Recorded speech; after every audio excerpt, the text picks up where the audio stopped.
पूरा इंटरेस्ट लो पढ़ाई का, ठीक ना। एक एक घटना को अच्छा से समझो, ठीक। अगर दिमाग को यहाँ स्थिर रख के नहीं समझोगे तब तो फिर ऐसे ही नींद आने लगेगा तुम लोगों को, ठीक। जुलाई 1830 के क्रांति में आपको चार्ल्स दशम, ठीक, और वहां होने वाले क्रांति के बारे में ही थोड़ा सा लिखा है, ठीक। 2 नंबर का मिलेगा और बड़ा ही वीवीआई क्वेश्चन है, ठीक। जुलाई 1830 की क्रांति, तो शुरुआत कहां से करेंगे? चार्ल्स दशम से।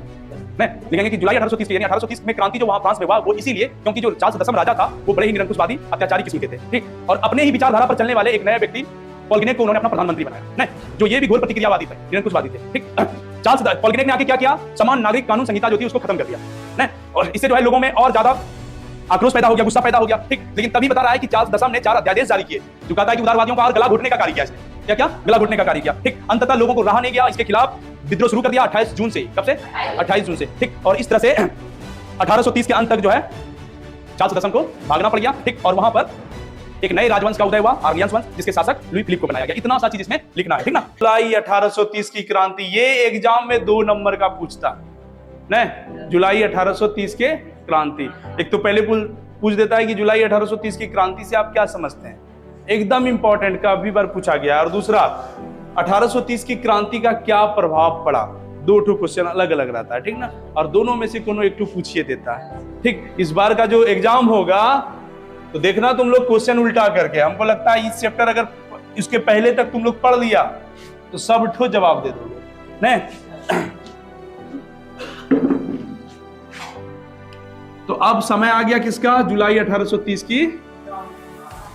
तो चलो देखते हैं 1830 की क्रांति कहां हो रहा है।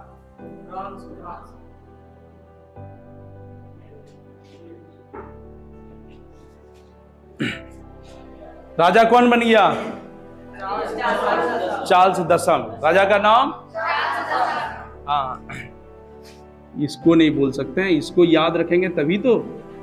मैन तो यही हो गया, झगड़ा करवाने वाला। अब देखो इसने क्या क्या किया, पहले किताब पर चलते हैं थोड़ा, तब और अच्छा से समझ में आएगा। कहता है कि चार्ल्स दशम एक निरंकुश और एवं प्रतिक्रियावादी था। निरंकुश तो हम लोग समझ गए, जो लोगों की आजादी को छीन ले नहीं और अपनी विचारधारा पर ही पूरे देश को चलाए, तो वो निरंकुश आदमी। वो कैसे विचारधारा का?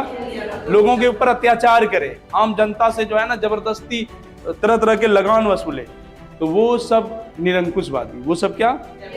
हाँ। अब प्रतिक्रियावादी किसे कहते हैं?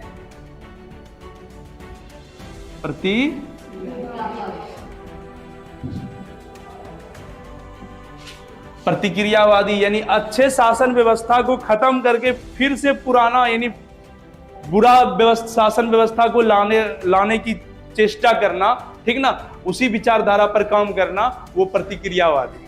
तो क्या दोनों में कोनो बनना चाहोगे तुम? आप चाहोगे कि हम निरंकुशवादी बने? आप चाहेंगे कि हम प्रतिक्रियावादी बने? यानी अभी हमारे देश में लोकतांत्रिक शासन व्यवस्था है, ठीक। इसके पहले हम लोग किसी के उपनिवेश थे, तानाशाही शासन चल रहा था, तो हम चाहेंगे कि फिर से वही हो जाए। अगर हम ऐसा चाह रहे हैं और उसी तरह काम कर रहे हैं तो हम प्रतिक्रियावादी कहलाएंगे नहीं। और वो चीज हो जाता है, उसके बाद हम लोगों पर अत्याचार कर रहे हैं तो हम निरंकुश, क्या हम निरंकुश शासक कहलाएंगे। तो क्या दोनों में अंतर समझ में आया? तो वही बता रहा है कि चार्ल्स दशम शासक तो निरंकुशवादी था, निरंकुश शासक था, लेकिन इसका विचार कैसा था? प्रतिक्रियावादी, यानी फिर से पुराना वाला व्यवस्था हम लाके ही रहेंगे नहीं। इसीलिए इस चीज बताया।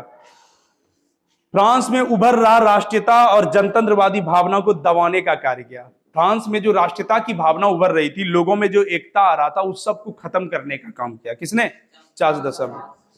इसने अपने शासनकाल में संवैधानिक लोकतंत्र की राह में कई गतिरोध उत्पन्न किया। संवैधानिक लोकतंत्र जो इसने बनाया था लुई 18वां ने, इसको खत्म करने का काम किया चार्ल्स दशम ने। जितना भी इसमें अच्छा व्यवस्था था, ये जो किसान और गरीबों को जो छूट दिए हुए थे, मजदूरों को जो छूट दिए हुए थे, वो सब छूट को फिर से खत्म कर दिया। किसने? चार्ल्स दशम ने, ठीक।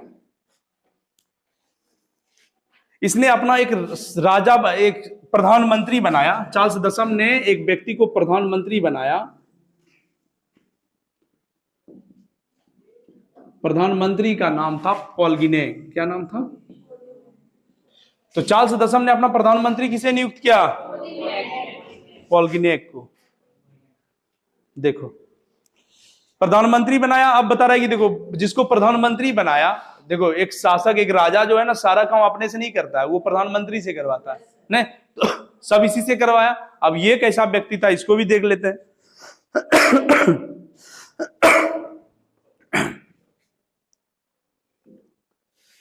पोल्गिनेक ने पूर्व में लुई 18वां के द्वारा स्थापित सम्मान नागरिक संहिता के स्थान पर, देखो लुई 18वां जो ने सम्मान नागरिक संहिता कानून बनाया था उसको खत्म कर दिया। किसने? पोल्गिनेक ने। उसके स्थान पर शक्तिशाली अभिजात वर्ग की स्थापना की। समान नागरिक कानून संहिता यानी कहने का मतलब सभी नागरिकों को समान अधिकार, आपको पढ़ने की आजादी, आपको नौकरी करने की अधिकार, आपको किसी भी राज्य में जाकर काम करने का अधिकार, सब चीजों की आजादी, तो इसको समान अधिकार। और इन चीजों को खत्म कर दिए, अभिजात वर्ग की जो है अधिकार को बढ़ाया। यानी कहने का मतलब अमीर जातों को ज्यादा छूट दे दिया। किसको? जो उद्योगपति है, पूंजीपति है, जिसके कल कारखाने और फैक्ट्रियां हैं, जिस ज्यादा से ज्यादा जिसको जमीन है, जमींदार वर्ग से आते हैं, उन्हीं लोगों को छूट, उन्हीं लोगों को। क्या कभी चाहोगे कि ऐसा हो? किसी भी देश में अगर इस तरह हुआ तो सोचो खाली अमीरों का ही शासन चलेगा, गरीबों की स्थिति और कितना खराब होगा। तो यही चीज कर दिया किसने? पोल्गिनेक ने। किसने? हाँ।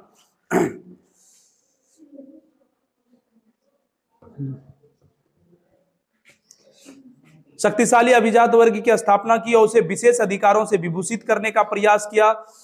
उसके इस कदम को उदारवादियों ने चुनौती और क्रांति के षड्यंत्र समझा और प्रतिनिधि सदन और दूसरे उदारवादियों ने पोल्गिनेक के विरुद्ध गहरा असंतोष प्रकट किया। चार्ल्स दशम ने इस विरोध के प्रतिक्रिया स्वरूप देखो 25 जुलाई 1830 को 4 अध्यादेश जारी किया। समान नागरिक संहिता कानून को खत्म करके अभिजात वर्गों की एक विशेष अधिकार देने का कार्य किया, ठीक ना। और भी जो नियम कानून बना रहे थे सब खराब। ऐसे में बता रहा है कि सुधारवादी लोग जो थे, राष्ट्रवादी जो लोग हो रहे थे, वो लोग संगठित होकर क्रांति करने के लिए तैयार हो गया, आंदोलन हिंसा करने के लिए तैयार हो गया, ठीक ना, कि अब इसको हटाएंगे, इस शासक को हटाए। तभी बता रहा है कि राजा क्या किया? 4 अध्यादेश को जारी किया। चार्ल्स दशम ने क्या किया? 4 नए अध्यादेश को जारी किया। अध्यादेश यानी 4 नया कानून और ला दिया। नहीं, 4 नए अध्यादेश कब जारी किया? 25 जुलाई 1830, याद रखना 25 जुलाई। आपको पूछेगा किसने? चार्ल्स दशम ने। जब लोग देखा क्रांति के लिए तैयार हो गया, विद्रोह के लिए तैयार हो गया, तो एक नया और कानून ला दिया इसने। नहीं, 4 अध्यादेश को जारी किया और वो 4 नए नियम जो लोगों के लिए था ना, वो और खतरनाक था, ठीक, जिससे कि लोगों में और ज्यादा तकलीफें बढ़ गई। देखो 4 अध्यादेशों द्वारा उदार तत्वों का गला घोटने का प्रयास किया और इन अध्यादेशों के विरुद्ध पेरिस में क्रांति की लहर दौड़ गई। कहता ये नया नियम जो बनाया, इससे बता रहा है लोगों में और क्रांति की लहर दौड़ गई। नहीं, यानी लोग जो है ना उतारू हो गया मार करने के लिए, विद्रोह करने के लिए, कि अब जो है ना इस शासन व्यवस्था को खत्म करेंगे, ठीक। और इस तरह से 28 जून 1830 को गृह युद्ध शुरू हो गया। अच्छा, यानी कहने का मतलब 28 जून से ही गृह युद्ध शुरू हो गया था। कब से?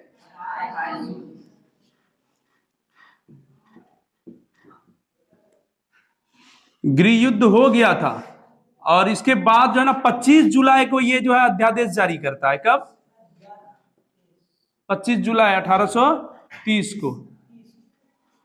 लेकिन क्रांति तब तक बता रहा है कि लोग जो है विद्रोह ज्यादा करने के लिए तैयार हो गए और इस तरह से बता रहा है कि पूरे फ्रांस में गृह युद्ध का आरंभ हो गया। गृह युद्ध किसको कहते हैं? जब एक देश में ही हिंसा होने लगे, लड़ाई होने लगे, ठीक, सुधारवादियों के बीच और ही प्रतिक्रियावादियों के बीच लड़ाई शुरू, ने तो इस तरह से बोल सकते हैं कि फ्रांस में गृह युद्ध शुरू हो गया। लड़ाई, अच्छाई और बुराइयों के बीच लड़ाई शुरू। परिणामतः चार्ल्स दशम राजगद्दी छोड़कर इंग्लैंड पलायन हो गए। ध्यान से सुनो, लड़ाई में जीत किसका? अच्छाई या बुराई का? हाँ, बता रहा है, भागा जान बचा के। कौन? चार्ल्स दशम। कौन भागा?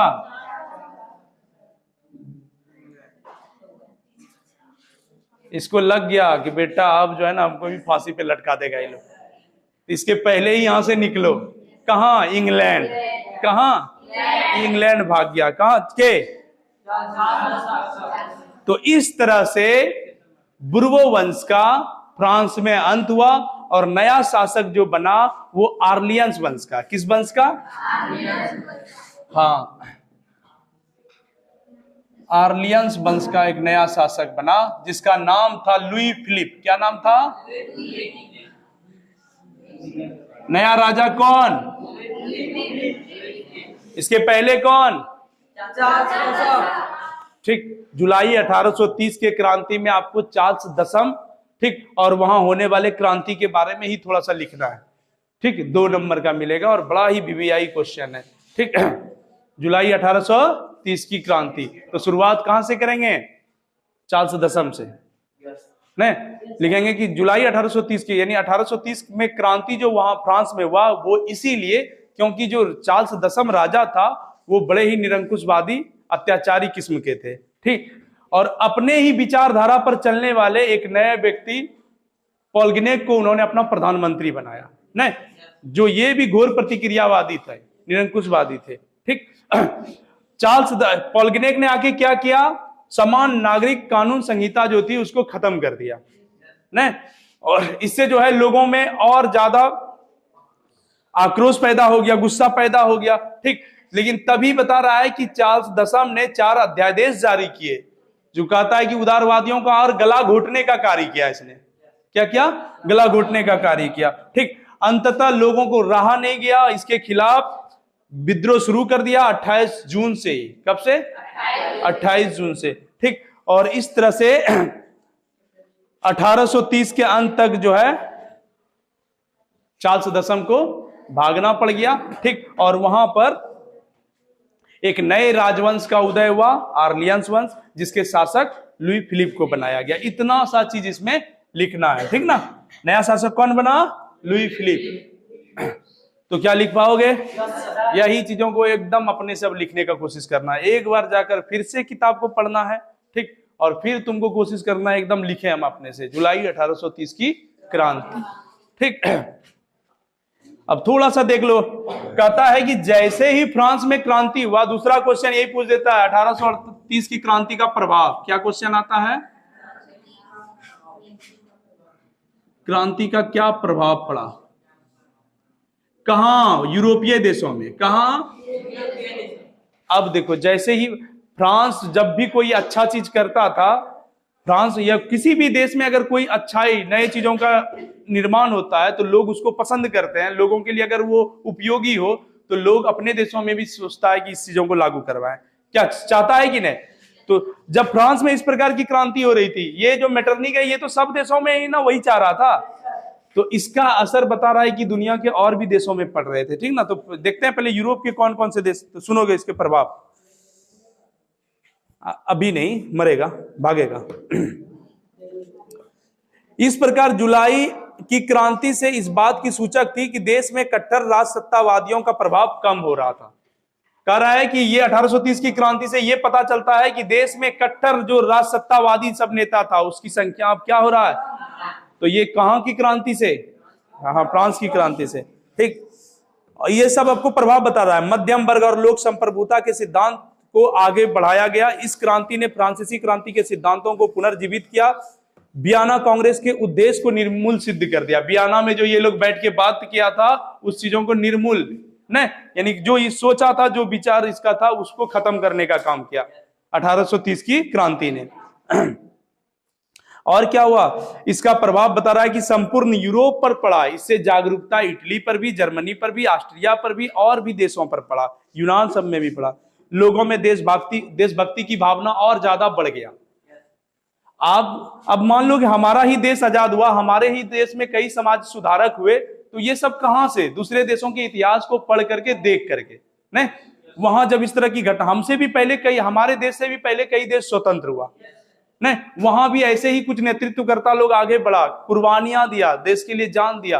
तो उन्हीं चीजों को पढ़ करके, जान करके हमारे यहाँ के लोगों को भी लगा अगर इस तरह करते हैं तो हमारा भी देश आजाद हो जाएगा। ठीक, तो इसी प्रकार बता रहा है कि फ्रांस की क्रांति को देख करके 1830 की क्रांति को सुन करके और भी बाकी के जो देश थे वो लोग भी, वहां भी देशभक्ति की भावना बढ़ा।